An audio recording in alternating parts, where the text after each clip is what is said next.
This is the rotary 4-speed internal assembly into the hub shell.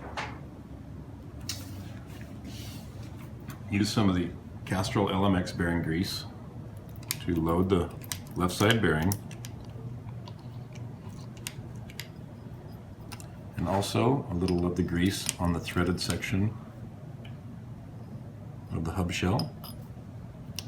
Then the Castrol CLS00 grease on the gear ring and ratchet ring that's pressed into the hub shell.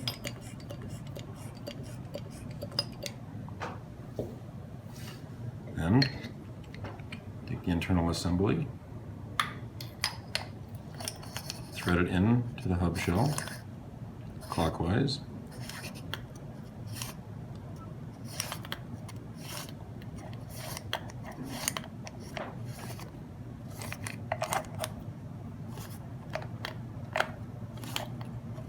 It should go in all the way, finger tight. And use the ball cup spanner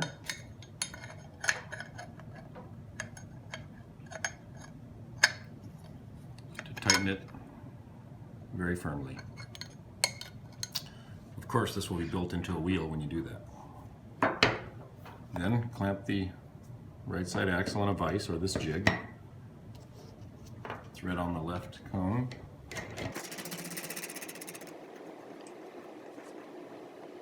And the two lock nuts.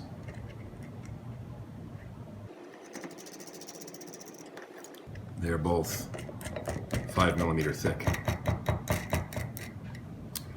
Now, of course, this will be built into a wheel. You will use the wheel